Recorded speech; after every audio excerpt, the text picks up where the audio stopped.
He didn't fix the bike for gratitude. He did it because a man was stranded in freezing rain, leather soaked through, hands shaking from cold. What Isaiah Brooks didn't know was that the Hell's Angel on that broken-down Harley would change everything. If you've ever been punished for doing the right thing, if you've ever lost something because you chose humanity over safety, this story will hit different. Before we jump back in, tell us where you're tuning in from. And if this story touches you, make sure you're subscribed because tomorrow I've saved something extra special for you. The freezing rain came down like shards of glass, turning Redwood Springs into a sheet of black ice. It was the kind of January night that made you question why anyone lived this far north, the kind that sent people scurrying indoors by 5 o'clock. But Isaiah Brooks was still at Mullins Auto Tire at 7:30, elbow deep in a transmission rebuild that should have been done 3 hours ago. The shop sat on the edge of Route 14, a 2-lane stretch of asphalt that cut through pine forests and forgotten towns. The building itself was nothing special, cinder block walls painted industrial gray, 2 service bays with doors that never quite closed right, and a waiting room that smelled like burnt coffee and old magazines. But it was work. It was steady. And for a single father raising a 16-year-old son, steady meant everything. Isaiah wiped his hands on a rag, so stained it was hard to tell what color it had been originally. His back ached, his shoulders were tight, and his stomach reminded him he'd skipped lunch again. Through the grimy window, he could see the ice building up on the power lines, the streetlight outside flickering like it was thinking about giving up. "Brooks!" Garrett Mullins's voice cut through the hum of the space heater. "That transmission done yet?" Isaiah looked up at his boss. Garrett Mullins was a thick man with a thicker mustache, the kind of guy who wore the same Carhartt jacket every day and thought customer service meant not cursing at people to their faces. He'd owned Mullins Auto Tire for 23 years, and he ran it like a man who'd never heard the word compassion. "Another hour," Isaiah said, keeping his voice level. "The synchros were shot worse than the customer said." Garrett grunted. "Customer's coming at 8. Said he needs it tonight." "Then he'll get it tonight." Garrett stared at him for a long moment, then turned away, muttering something about taking too long on simple jobs. Isaiah let it slide. He'd learned in his 3 years here that arguing with Garrett was like arguing with a brick wall. Except the brick wall had the power to dock your pay.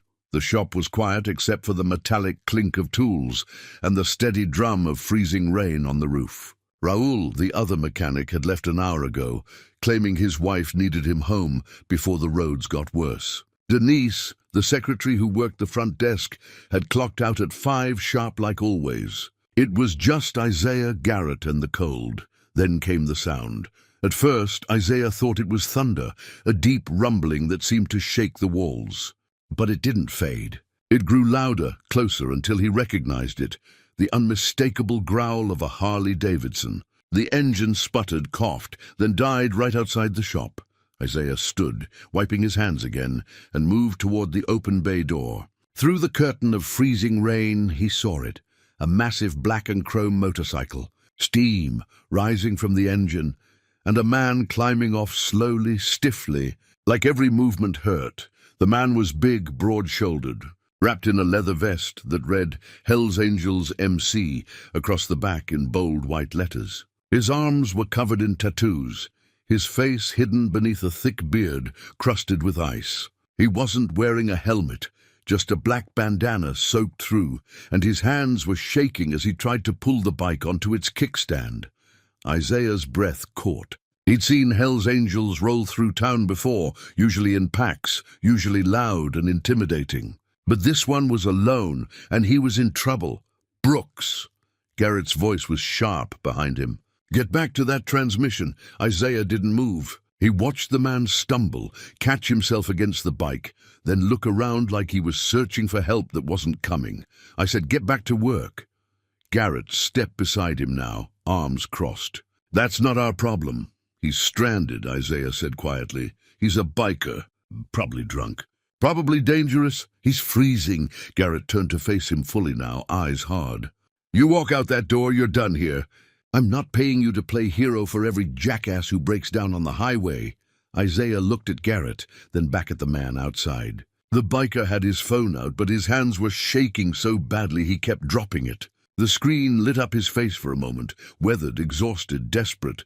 Isaiah thought about Jordan, his son, asleep at home probably, warm under blankets, safe. He thought about the bills stacked on the kitchen counter, the rent due in 5 days, the groceries getting thinner every week.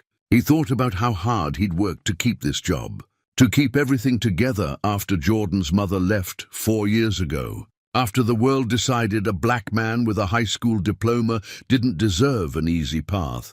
But he also thought about the man outside, human, cold, in danger. "I'll be quick," Isaiah said, and stepped into the freezing rain. "Brooks!" Garrett shouted behind him. "You walk out there, don't bother coming back." Isaiah kept walking. The cold hit him like a fist. The rain soaked through his work shirt in seconds, ice forming on his arms as he crossed the 20 feet to where the biker stood. Up close, the man looked even worse. Lips blue, eyes unfocused, the kind of cold that could kill if it went on much longer. "Engine?" Isaiah asked, raising his voice over the rain. The biker looked at him, surprised, maybe suspicious. Then he nodded. "Won't turn over. Died about a mile back. Pushed it here." Isaiah knelt beside the bike, ignoring the ice biting into his knees. He popped open the engine casing and shone his phone's flashlight inside.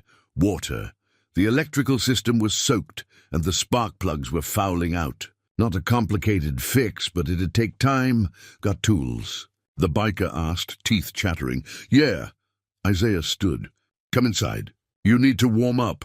The biker hesitated, glancing at the shop, then at Isaiah's face. Something passed between them, an understanding that didn't need words. This was the South. This was a small town. A black man helping a white Hell's Angel wasn't just unusual. It was risky for both of them. But Isaiah had already made his choice. He grabbed his toolkit from the bay, ignoring Garrett's glare from inside, and got to work in the freezing rain. His fingers went numb within minutes. The rain turned his tools slippery. But he worked fast, methodically, the way his father had taught him before the old man passed. The way the army had drilled into him during his 4 years as a mechanic in the motor pool. 20 minutes later, the Harley roared back to life. The biker stood there, staring at Isaiah like he'd just witnessed something impossible. "You didn't have to do that," Isaiah shrugged, water dripping from his hair. Somebody needed help. The biker reached into his vest, pulled out a soaked wallet, and tried to hand Isaiah bills that were falling apart from the rain. Isaiah shook his head. "Keep it. Just get somewhere warm." The biker looked at him for a long moment, then nodded slowly. "What's your name?" "Isaiah Brooks, Hawk," the biker said, extending a massive tattooed hand. They shook. Then Hawk climbed onto his bike, revved the engine once, and disappeared into the freezing night. The sound of the Harley fading into the storm. Isaiah turned back toward the shop. Garrett was waiting at the door, arms still crossed, face red with anger. "Pack your stuff," Garrett said coldly. "You're done." Isaiah didn't argue. He walked past Garrett, grabbed his lunchbox from the break room, his jacket from the hook, and the photo of Jordan he kept taped to his locker door. His hands were still numb, his shirt still soaking wet, but his chest felt strangely warm. He'd lost his job. He had no idea how he'd pay rent, but standing in that freezing rain, helping someone who needed it, he'd felt something he hadn't felt in years. He'd felt like himself.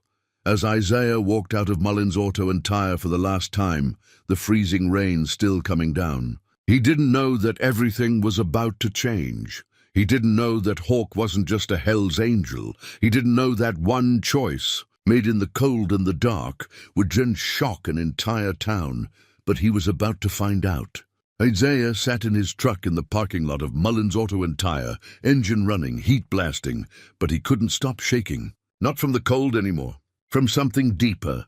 The reality of what had just happened was starting to sink in like ice water through cracked boots. He was unemployed.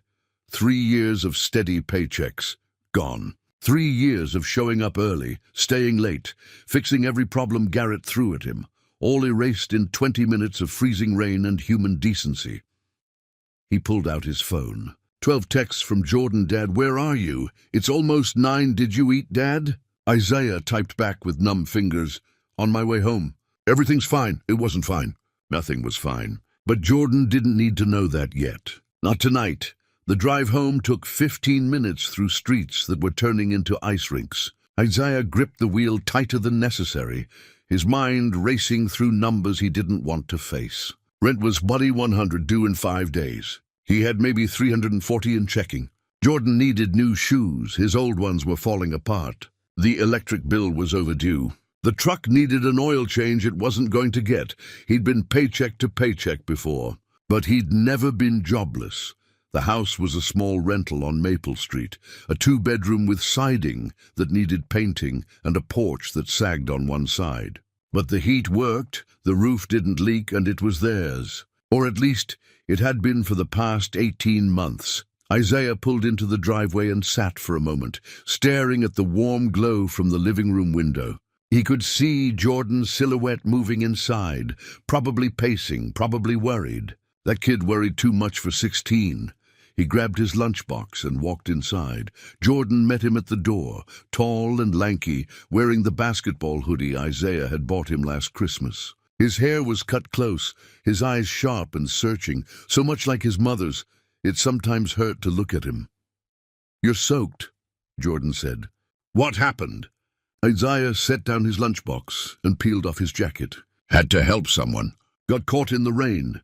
Garrett let you leave early?" Isaiah hesitated. Jordan knew him too well. Not exactly. Jordan's face changed. "Dad, what happened?" Isaiah sank onto the couch, exhaustion hitting him all at once. "Guy broke down outside the shop, motorcycle. He was freezing, so I fixed it. And Garrett told me not to. Said if I helped, I was done." Jordan stood very still. "So you helped anyway?" "Yeah. And he fired you." Isaiah nodded. Jordan sat down slowly on the arm of the couch, processing. For a long moment, neither of them spoke. The heater clicked on, filling the silence with mechanical warmth. "Why?" Jordan finally asked, his voice quieter now. "Because he needed help." "No, I mean—" Jordan struggled with the words. "Why does doing the right thing always cost us?" Isaiah looked at his son, 16 years old and already carrying questions that shouldn't land on shoulders that young. He wanted to have an answer, something wise and fatherly, something that made sense of a world that often didn't. "I don't know, son," he said honestly. "I just know I couldn't leave him out there." Jordan nodded slowly, then stood. "I'll make us something to eat." As Jordan disappeared into the kitchen, Isaiah leaned back and closed his eyes. He thought about the man on the motorcycle, the Hell's Angel patch on his vest, the way his hands had shaken from cold. He thought about the sound of the Harley roaring back to life, the brief handshake, the name Hawk. Who was he? Where was he going?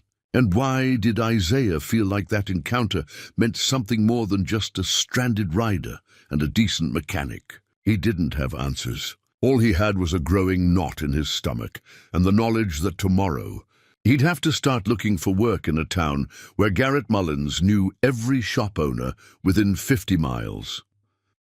Later that night, after a quiet dinner of scrambled eggs and toast, Isaiah sat at the kitchen table with bills spread out in front of him like evidence of failure. Jordan had gone to bed, but Isaiah knew he wasn't asleep. The kid never slept when things were bad. The math was brutal. Even if he found a job tomorrow, it'd be at least 2 weeks before he saw a paycheck. They had maybe 3 weeks of survival money if they stretched it impossibly thin. After that, Isaiah didn't want to think about after that. His phone buzzed. A text from Raul, his former co-worker. "Heard what happened." "That's messed up, man. You need anything?" Isaiah appreciated the sentiment, but Raul had 3 kids and a mortgage. He typed back, "I'm good. Thanks, though." Another buzz. This time a number he didn't recognize. "Is this Isaiah Brooks?" Isaiah frowned. "Who's this?" "Friend of Hawk's. He told me what you did tonight." "Can we talk?" Isaiah stared at the message. Every instinct told him this was strange, potentially dangerous. You didn't just get mysterious texts from people connected to Hell's Angels. But something else, maybe curiosity, maybe desperation, made him respond. What about? Tomorrow, 10 a.m., Riverside Diner, just coffee, just talk. Hawk thinks you're someone worth knowing. Isaiah set the phone down and rubbed his eyes. This day had already turned his life upside down. What was one more strange twist? He typed back, "I'll be there." The response came immediately. "See you then." Isaiah sat in the quiet kitchen, the only sound the hum of the refrigerator and the distant creak of Jordan shifting in his bed. Outside, the freezing rain had finally stopped, leaving everything coated in a shell of ice that glittered under the streetlights. He thought about his father, who'd worked himself to death in a factory making parts for cars he could never afford. He thought about his time in the army, 4 years of serving a country that still looked at him sideways when he wore civilian clothes. He thought about Jordan's mother, Linda, who'd left because she couldn't handle the struggle anymore, who'd wanted more than a mechanic could provide. And he thought about the choice he'd made tonight, standing in freezing rain, helping a stranger when helping meant losing everything. Was it worth it? He didn't know yet. But tomorrow, at a diner he'd passed 100 times but never entered, maybe he'd start to find out. Isaiah turned off the kitchen light and headed to bed, not knowing that the text message wasn't just an invitation. It was the first domino, and everything was about to change. Isaiah woke at 6, the way his body had been trained for years. Army habits died hard. He lay in bed, staring at the ceiling, listening to the house settle, wondering what he'd say at a job interview he didn't have scheduled, wondering what this mysterious meeting at the diner was really about. Jordan was already up, dressed for school in his usual jeans and hoodie. He stood at the kitchen counter eating cereal straight from the box. "You got that meeting thing?" Jordan asked without looking up. "How'd you know about that?" "I heard your phone buzz last night." "You don't usually text people at midnight." Isaiah poured himself coffee from the pot Jordan had already made. "Just meeting someone who might know about work." Jordan finally looked at him. "Is this about the biker?" "Maybe, Dad." Jordan set down the cereal box. "Hell's Angels aren't exactly known for job placement services." Isaiah smiled despite himself. "When did you get so smart?" "I've always been smart. You just notice it more when you're stressed." They stood in comfortable silence for a moment, father and son, both carrying weights they didn't talk about. "I'll be fine," Isaiah said. "We'll be fine." Jordan nodded, grabbed his backpack, and headed for the door. He paused at the threshold. "Whatever happens today, you did the right thing last night. Don't forget that." Then he was gone, and Isaiah was alone with his coffee and his doubts. Riverside Diner sat on the edge of town, where Route 14 crossed the Redwood River. It was the kind of place that had been there forever. Chrome and red vinyl, with a jukebox that still played if you fed it quarters. Isaiah pulled into the parking lot at 9:55, his truck looking out of place next to the newer sedans and SUVs. Inside, the diner smelled like bacon grease and burnt coffee. A handful of regulars sat at the counter, and a few families occupied the booths. Isaiah spotted her immediately. She sat in the back corner booth, a white woman in her mid-50s with short silver hair and sharp eyes behind wire-rimmed glasses. She wore a charcoal blazer over a simple black shirt, professional but not flashy. When she saw Isaiah, she stood and extended her hand. "Mr. Brooks, I'm Catherine Werner." "Thank you for coming." Isaiah shook her hand, noting the firm grip, the direct eye contact. "You said you know Hawk." "I do." "Please sit." They slid into opposite sides of the booth. A waitress appeared, poured coffee without asking, and disappeared just as quickly. Catherine folded her hands on the table. "Hawk told me what you did last night." "Fixing his bike in freezing rain." "Losing your job for it." Isaiah shifted uncomfortably. "He didn't need to tell anyone. He wanted to." "Do you know who Hawk is?" "A biker who broke down at the wrong shop." Catherine smiled slightly. "His name is Benjamin Cross. Yes, he rides with the Hells Angels. Has for 20 years. But that's not all he is." Isaiah waited. "Benjamin Cross owns Cross Construction and Development, one of the largest contracting firms in the state. He builds hospitals, schools, community centers. Last year alone, his company did $40 million in revenue. Isaiah's coffee cup stopped halfway to his mouth. Catherine continued. He also runs the Cross Foundation, a non-profit that provides job training and housing assistance to formerly incarcerated people trying to rebuild their lives. He's helped over 300 people get back on their feet. Isaiah set down his cup carefully. Why are you telling me this? Because Benjamin doesn't forget people who help him. And more importantly, he doesn't forget people who sacrifice something to do what's right. She pulled a folder from her bag and slid it across the table. He wants to offer you a job. Isaiah stared at the folder like it might explode. Open it, Catherine said gently. Inside was a single sheet of paper. A job offer. Equipment manager for Cross Construction. Salary, $62,000 a year. Benefits, full health insurance, dental, vision, retirement matching. Start date. Immediately Isaiah read it 3 times. The numbers didn't change. He couldn't find words. It's real, Catherine said. Benjamin needs someone who understands machinery, who can maintain the fleet of equipment we use across multiple job sites. Bulldozers, excavators, trucks, generators. Someone who can think on their feet and solve problems under pressure. I've never worked construction, but you've fixed military vehicles in combat zones. You've kept equipment running when it mattered most. That's exactly what we need. Isaiah's mind raced. This was more money than he'd ever made.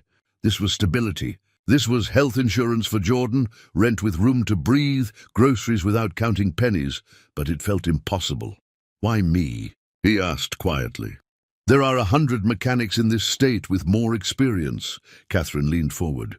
Last night you made a choice. You knew it would cost you, and you did it anyway. Benjamin has spent his whole life being judged by the patch on his vest, by assumptions people make before they know his story. You didn't do that. You saw a man who needed help and you helped him. She paused, letting that sink in. The Hells Angels aren't what most people think. Yes, there's the motorcycle club, the brotherhood, the image. But for Benjamin and his chapter, it's also about loyalty, about taking care of your own, about standing up for people who can't stand up for themselves. What you did last night, that's the kind of character he builds his company on.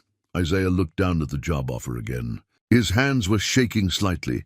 I need to think about it, he said. Of course. Catherine pulled out a business card. Call me by tomorrow evening. But Isaiah, she waited until he met her eyes. Don't overthink this. You earned it. Isaiah sat in his truck in the diner parking lot for 20 minutes after Catherine left. The job offer lay on the passenger seat like a winning lottery ticket he was afraid to touch. $62,000. He'd been making 38 at Mullins. His phone rang. Unknown number. He answered. Isaiah Brooks. Her deep voice, rough but warm. Yeah, this is Hawk, Benjamin Cross. Isaiah sat up straighter. Mr. Cross, just Benjamin. Listen, I'm not good with words, so I'll keep this short. What you did last night, that meant something. Catherine gave you the offer? She did. And you're probably sitting there thinking it's too good to be true. Isaiah almost laughed. Something like that. It's not charity, Benjamin said firmly. I need good people. People with integrity. That's harder to find than you think. You take this job, you'll work hard.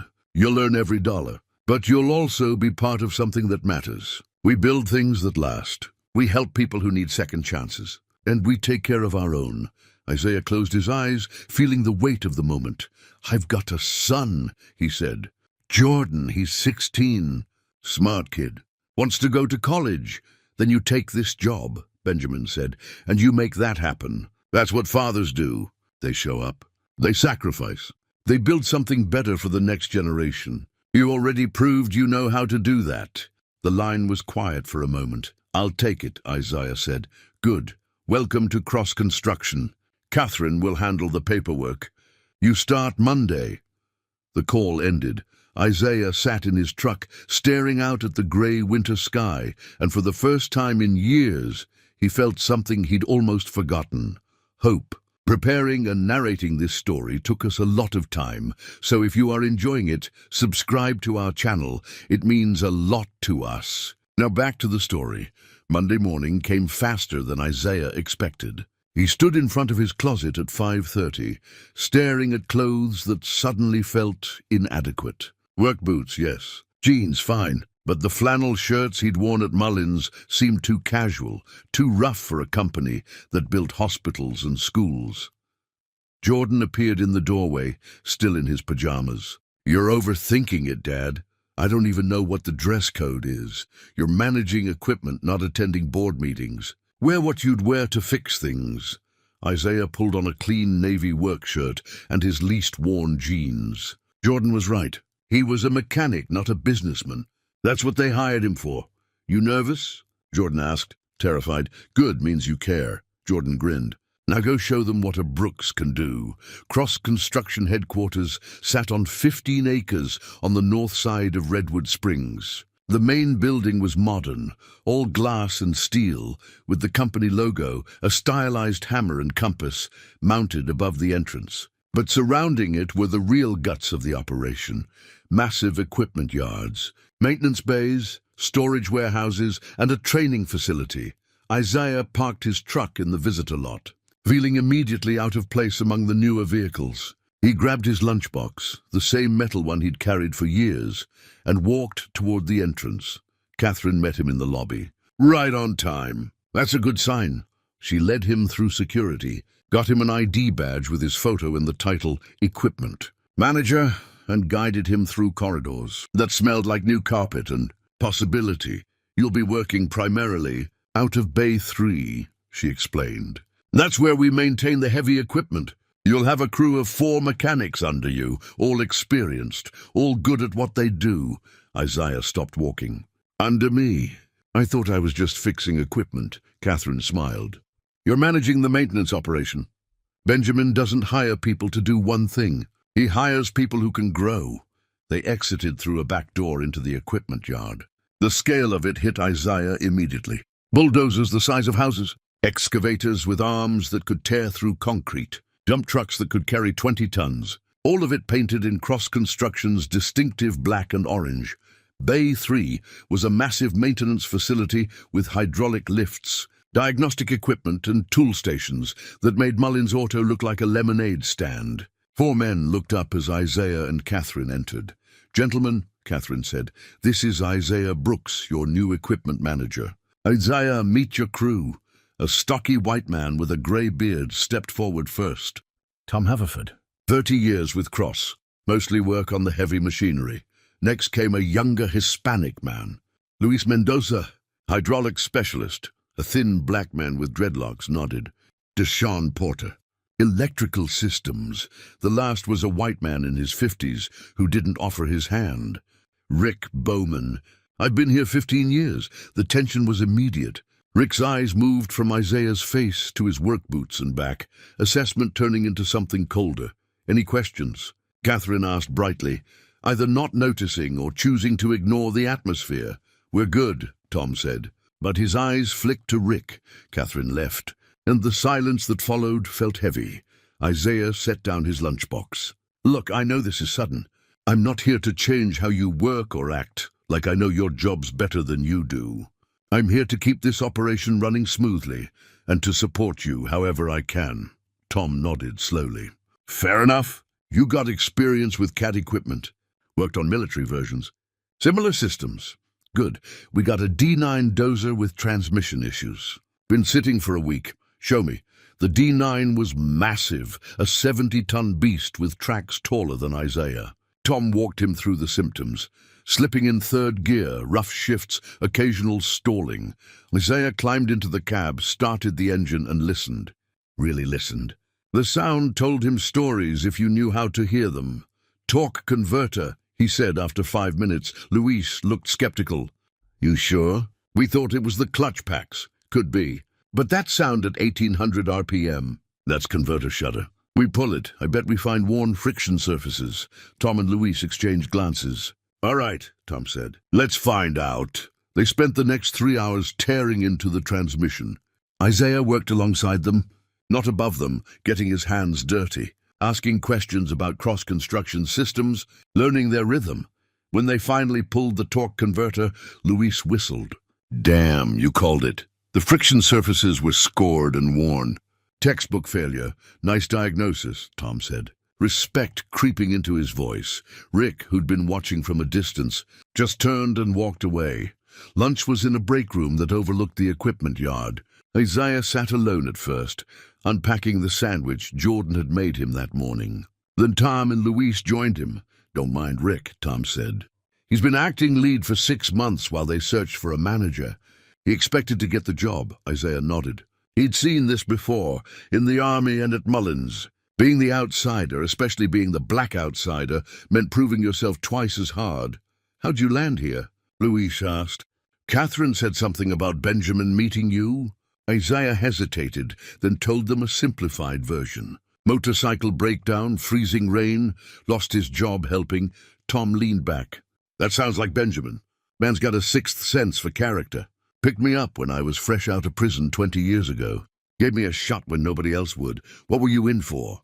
Isaiah asked, then immediately regretted it. "Sorry, Nah, it's cool," Tom said. Assault. Bar fight gone wrong. Did 3 years. Benjamin hired me 2 weeks after I got out. Said everyone deserves a second chance if they're willing to work for it." Luis added, "Half the guys here got stories like that. Benjamin doesn't care where you've been. He cares where you're going." Isaiah felt something shift in his chest. This wasn't just a construction company. It was something more, something built on belief in people others had given up on.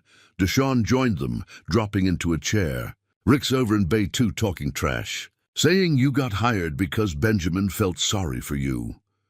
"Maybe he did," Isaiah said quietly. "Maybe," Deshawn replied. "But that torque converter diagnosis, that was all skill.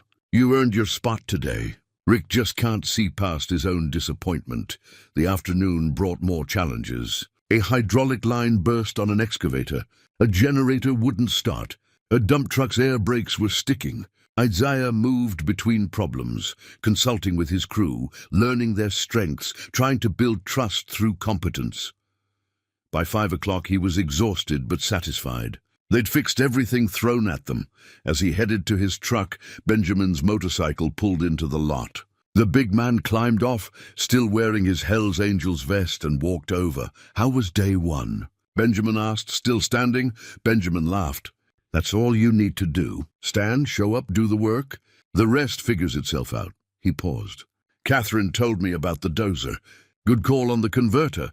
Just listening to what the machine was saying. That's a rare skill," Benjamin said.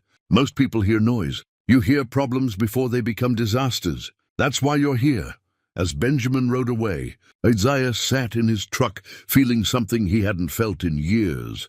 Like maybe, just maybe, he belonged somewhere. Like maybe the choice he'd made in freezing rain was leading somewhere bigger than he'd imagined. 3 weeks into the job, Isaiah had found his rhythm. He arrived before 6 each morning, walked the equipment yard with coffee in hand, listening to engines idle, watching how machinery moved. Tom called it the morning ritual.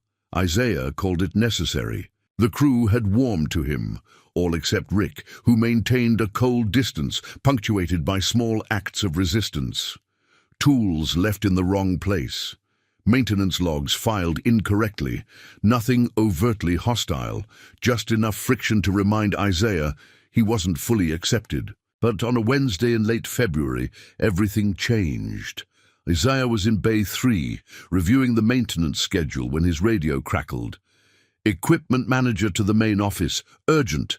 He found Catherine, Benjamin, and 3 men in suits gathered around a conference table covered with blueprints and project timelines. "Isaiah," Benjamin said, "we have a situation. This is the Riverside Medical Center project, our biggest contract, $70 million, 18-month build." One of the suits, a thin man with silver hair, leaned forward. "We're 3 weeks from breaking ground. The site preparation is supposed to start Monday, but our primary excavator, the 374, just failed inspection." Isaiah frowned. "The 374? I signed off on that machine yesterday. It was solid."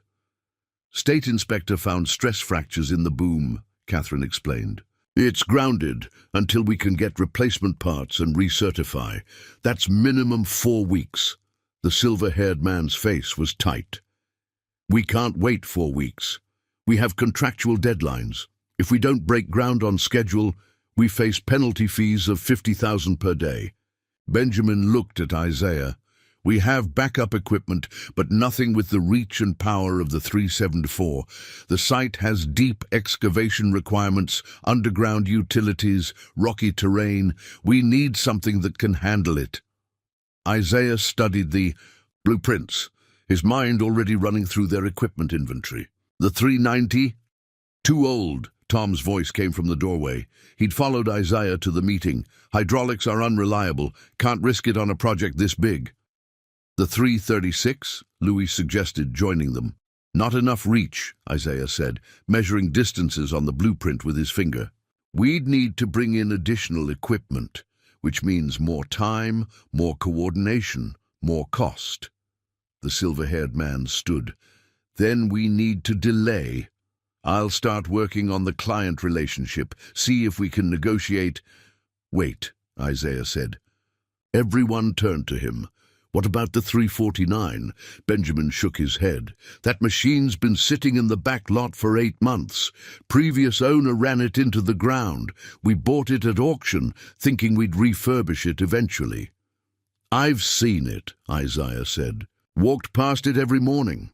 It's a mess, Tom said. Seized hydraulics, blown seals, electrical systems fried. That's weeks of work. Isaiah looked at the calendar on the wall. We have 4 days until Monday. The room went silent. You're not serious, the silver-haired man said. Isaiah turned to Benjamin. Give me access to the parts budget and let me handpick a crew. I can have that 349 operational by Sunday night. Isaiah, Catherine said gently, that's impossible. Maybe, Isaiah replied, but that's what they said about fixing a motorcycle in freezing rain. Benjamin studied him for a long moment, then smiled slowly. Do it, whatever you need. By noon, Isaiah had assembled his team. Tom, Luis, Deshawn, and 2 welders from the fabrication shop. He also did something unexpected. He walked over to Bay 2, where Rick was working. Need your help, Isaiah said. Rick looked up, suspicious. With what? The 349. We're bringing it back from the dead in 4 days. Rick laughed. That's suicide. Probably. But if we pull it off, we save a $70 million contract. Isaiah paused. I've been watching you work. You're the best diesel mechanic we have. I need that skill. Rick's expression shifted, surprise breaking through the resentment. You're serious. Dead serious. You in? Rick looked at the 349 sitting forlorn in the back lot, then back at Isaiah. Something passed between them, a recognition of challenge, of respect earned through acknowledgement. Yeah, Rick said finally. I'm in. The next 4 days were brutal. They worked 16-hour shifts, starting at dawn and finishing long after dark. The 349 was worse than anyone expected. The hydraulic system was completely shot, requiring every line to be replaced. The engine had thrown a rod, necessitating a partial rebuild. The electrical harness looked like it had been chewed by rats. Isaiah divided the work into parallel tracks, crews working simultaneously on different systems. He coordinated parts deliveries, consulted with suppliers, and when something couldn't be sourced fast enough, he improvised. We can't get the boom cylinder until Tuesday, Luis reported on day 2. Isaiah thought fast. The old 330 in the salvage yard. Pull its cylinder. It's not a perfect match, but we can make it work with custom mounting brackets. Rick frowned. That's risky. So is failing, Isaiah replied. They pulled the cylinder, fabricated brackets, and installed it by midnight. On day 3, the engine refused to start. Isaiah and Rick spent 6 hours tracing electrical faults, testing circuits, replacing corroded connections. Finally, at 2 in the morning, the engine roared to life. Tom clapped Isaiah on the shoulder. Never doubted you. Liar, Isaiah said with a tired smile. By Sunday afternoon, they were down to final systems checks. Deshawn ran diagnostics on the electrical system. Louis tested hydraulics under load. Rick fine-tuned the engine timing. Tom and Isaiah went through safety protocols, checking every system twice. At 8 o'clock Sunday night, Catherine and Benjamin walked into Bay 3. Isaiah was covered in grease, his shirt soaked with sweat, his hands raw. The crew stood behind him, equally exhausted. "Well?" Benjamin asked. Isaiah climbed into the operator's seat, fired up the engine, and ran through every function. The boom extended smoothly. The bucket articulated perfectly. The hydraulics responded without hesitation. He drove the massive machine out of the bay, executed a series of test movements, then parked it precisely back in position. He climbed down and faced Benjamin. "She's ready." Benjamin walked around the excavator slowly, examining the work. He checked the welds, tested the hydraulics by hand, looked under the chassis. Finally, he turned to the crew. "This is impossible work," he said. "But you did it anyway. That's what cross-construction stands for." He shook each person's hand, saving Isaiah for last. "You didn't just save a contract. You showed everyone here what leadership looks like. Thank you." As the crew dispersed, Rick approached Isaiah. He extended his hand. "I was wrong about you," Rick said quietly. "You earned this job. More than that, you earned my respect." They shook, and Isaiah felt something settle in his chest. Not just acceptance, but belonging. Monday morning, the 349, rolled onto the Riverside Medical Center site right on schedule. Isaiah stood at the edge of the lot, watching it work. The massive boom digging into frozen earth, beginning the foundation of something that would heal people for decades. Jordan had skipped school to come watch. He stood beside his father, both of them in heavy coats against the February cold. "You did that," Jordan said with quiet pride. Isaiah shook his head. "We did that, team effort." "No," Jordan insisted. "You led them. There's a difference." Isaiah looked at his son, so much wiser than his years, and realized Jordan was right. He'd stopped just surviving. He'd started building. And the foundation he was laying wasn't just concrete and steel, it was legacy. Spring came to Redwood Springs with unexpected warmth. The ice melted, the trees bloomed, and Isaiah Brooks found himself living a life he still had to remind himself was real. 3 months had passed since that freezing night outside. Mullins Auto Tire. 3 months since he'd made a choice that cost him everything and gave him more than he'd imagined possible. He was finishing paperwork in his small office, an actual office, with his name on the door, when Catherine knocked. "Got a minute?" she asked, always. She sat across from him, smiling in that knowing way she had. "Benjamin wants you at the community center, groundbreaking tomorrow. 11 o'clock. Press will be there." Isaiah shifted uncomfortably. "I'm not really a press guy. You're the equipment manager who saved the medical center project. You're exactly the press guy Benjamin needs." She leaned forward. "This matters, Isaiah. The community center is going in the south end, where most of the town's black families live. Benjamin wants them to see someone who looks like them in leadership. Representation matters." Isaiah nodded slowly. She was right, even if the attention made him uncomfortable. "I'll be there," he said. The next morning, Isaiah stood in front of his closet again, but this time Jordan was ready with advice. "The blue button-down," Jordan said, "with the khakis. Professional but not trying too hard. When did you become a fashion consultant?" Jordan grinned. "When my dad started being somebody, people notice." They drove together to the groundbreaking site, a cleared lot in the south end where a new community center would provide after-school programs, job training, and resources for families. Benjamin's vision made real. A crowd had gathered, maybe 200 people, news cameras, local politicians. Isaiah spotted Benjamin near the front, talking with the mayor, his Hells Angels vest traded for a sharp suit. When he saw Isaiah, he waved him over. "Isaiah Brooks," Benjamin said to the mayor, "the man who keeps my equipment running and my projects on schedule." The mayor shook Isaiah's hand. "I heard about the medical center save. Impressive work. Before Isaiah could respond, a voice cut through the crowd. "Brooks!" Isaiah turned.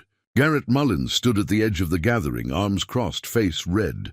The crowd noise dimmed. People turned to watch.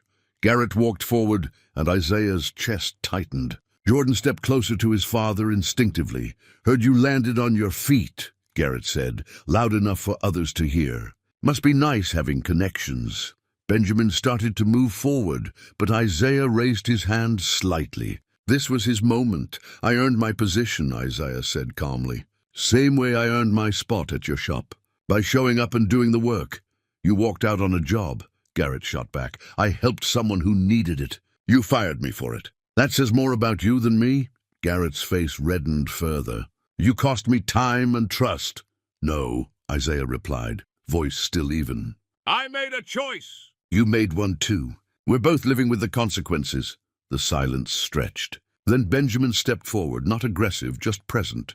"Mr. Mullins," Benjamin said quietly, "this is a community celebration. You're welcome to stay, but only if you can be civil." Garrett looked between them, Isaiah calm and dignified, Benjamin powerful but controlled. He seemed to shrink slightly, realizing he'd miscalculated badly. "Whatever," Garrett muttered, then turned and walked away. Jordan exhaled beside Isaiah. "Dad, that was done," Isaiah finished. "It's done." Catherine appeared at his elbow. "You handled that perfectly." Grace under pressure. The groundbreaking ceremony was simple but meaningful. Benjamin spoke about second chances and community investment. The mayor talked about economic development. Then Benjamin did something unexpected. "I want to introduce someone," Benjamin said from the podium. "Isaiah Brooks joined Cross Construction 3 months ago. He came to us because he made a choice to help a stranger in the rain, even though it cost him his job. That choice, that character is what we build on. Isaiah, come up here." Isaiah's stomach dropped. He looked at Jordan, who nodded encouragingly. He walked to the podium, feeling every eye on him. Benjamin handed him the microphone. "Tell them your story." Isaiah looked out at the crowd. He saw familiar faces from the shop. Tom, Luis, Deshawn, even Rick. He saw neighbors from Maple Street. He saw families who looked like him, kids who needed to see what was possible. 3 months ago, Isaiah began, voice shaky at first, "I was a mechanic who got fired for helping someone. I thought my life was over. I didn't know where rent would come from. I didn't know how I'd provide for my son." He found Jordan in the crowd.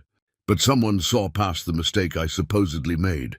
Someone saw character instead of consequences. Benjamin Cross gave me a chance, not out of pity, but because he believed in what I could do." Isaiah paused, steadying himself. "This community center represents the same thing. A place where people get chances, where kids can learn skills, where families can find support, where nobody's written off because of where they come from or what they've been through." He looked at Benjamin. "That's worth building. That's worth fighting for." The applause started small, then grew. Isaiah stepped back from the microphone, his hands shaking, but something in his chest felt lighter. After the ceremony, as the crowd dispersed, a woman approached Isaiah. She was elderly, with silver hair and kind eyes. "Mr. Brooks," she said, "I'm Martha Henderson. I taught at Redwood High for 40 years before I retired. Nice to meet you. I wanted to tell you something," she continued. "My grandson saw you speak today. He's 16 like your son. He's been struggling, feeling like there's no path forward for a black boy in this town. But watching you up there, hearing your story, something changed in his eyes." She touched Isaiah's arm gently. "You gave him hope. That's a gift worth more than you know." Isaiah didn't know what to say. He nodded, emotion tightening his throat. As she walked away, Jordan appeared at his side.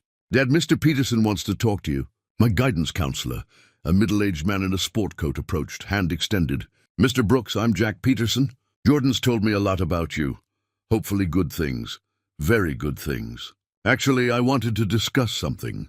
We're starting a trades program at the high school next year. Automotive technology, welding, electrical work. We need someone to help design the curriculum. Someone who understands both the technical skills and the real-world application." Isaiah blinked. "You're asking me?" "Benjamin Cross recommended you." Said you're exactly the kind of mentor these kids need. It'd be part-time, paid position working with students who want hands-on careers. Isaiah looked at Jordan, who was trying not to smile too obviously. I'd be honored, Isaiah said. That evening, Isaiah and Jordan sat on their porch, the same sagging porch they'd sat on 3 months ago when everything fell apart. But now the wood had been repaired, the light fixture replaced. Small improvements, but they mattered. You did good today, Jordan said. We did good, Isaiah corrected. None of this happens without you keeping me steady. Jordan was quiet for a moment. Mom called? Isaiah's chest tightened. When? Yesterday. She heard about you, about the job, about the speech today. It's all over local news. What did she say? Jordan shrugged. That she was proud, that she made a mistake leaving. He paused. I told her it was too late for that. Isaiah put his arm around his son. You didn't have to. Yeah, I did, Jordan said firmly. You were there when it mattered. She wasn't. That's what counts. They sat in comfortable silence as the sun set over Redwood Springs, painting the sky orange and gold. Isaiah realized something profound. The life he'd lost at Mullins wasn't the life he was meant to keep. That freezing night, that impossible choice, it hadn't destroyed him. It had rebuilt him into something stronger. 6 months after that freezing night, Isaiah Brooks stood in Bay 3, watching the sunrise through the open doors. The equipment yard was quiet, machines sleeping before the day's work began. He held his coffee, steam rising in the cool morning air, and allowed himself a moment of reflection. His phone buzzed. A text from Benjamin, office. 8 a.m., bring coffee, Isaiah smiled. Benjamin's texts were always brief, always direct. In Benjamin's office, Catherine was already there, along with Tom and a man Isaiah didn't recognize. Late 50s, black, wearing an expensive suit that spoke of success earned over decades. Isaiah, Benjamin said, meet Marcus Wellington. He's on the board of the State Contractors Association. Marcus stood, extending his hand with a firm grip. Mr. Brooks, I've heard impressive things about you. Just doing my job, Isaiah replied. Saving a $70 million contract in 4 days isn't just doing your job, Marcus said. That's leadership under impossible pressure. That's exactly what we need more of in this industry. Benjamin leaned forward. Marcus is here because the association runs a program called Builders Tomorrow. It identifies talented people in construction and provides advanced training, certifications and pathways to executive leadership. Catherine added, they want to nominate you for the program. Isaiah's coffee cup stopped halfway to his mouth. Executive leadership? I'm a mechanic. You're an equipment manager who leads a team, solves critical problems, and mentors others, Marcus corrected.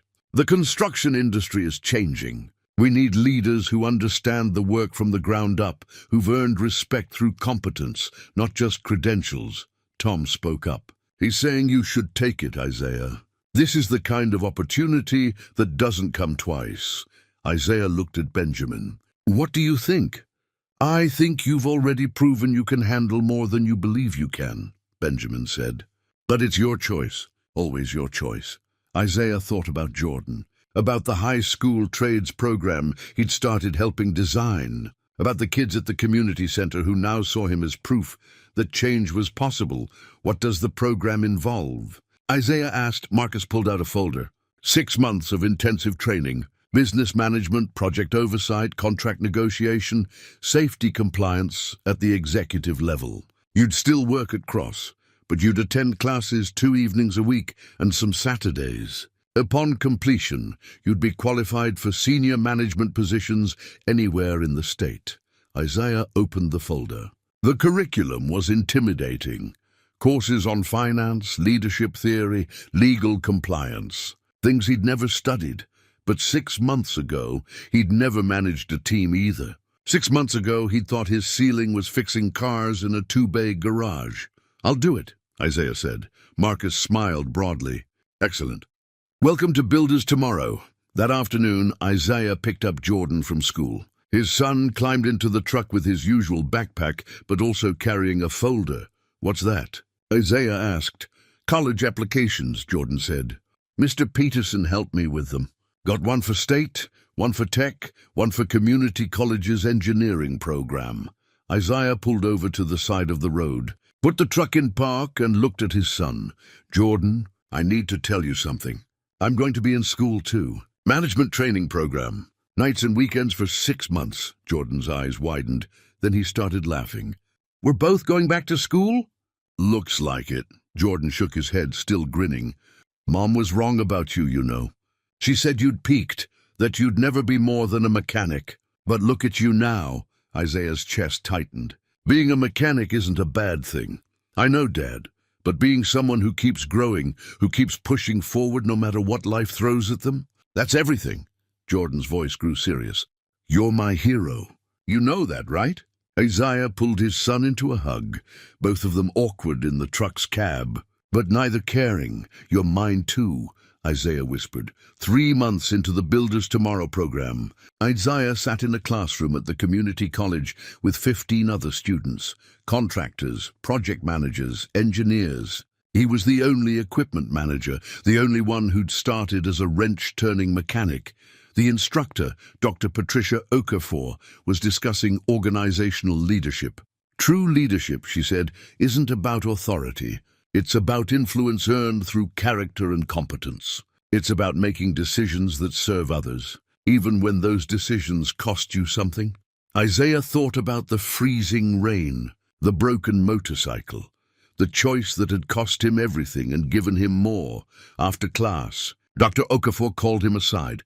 "Mr. Brooks, your case study on the 349 excavator project was exceptional. The way you mobilized your team, managed resources under pressure, turned skeptics into allies, that's textbook leadership. I'd like to use it as a teaching example next semester, if you're comfortable with that. You want to teach other people about what I did. I want to teach them about how you did it. There's a difference." Isaiah nodded slowly, realizing that his story had become more than just his own. It was becoming something others could learn from, draw strength from. The community center opened in early November, just as the first snow began to fall.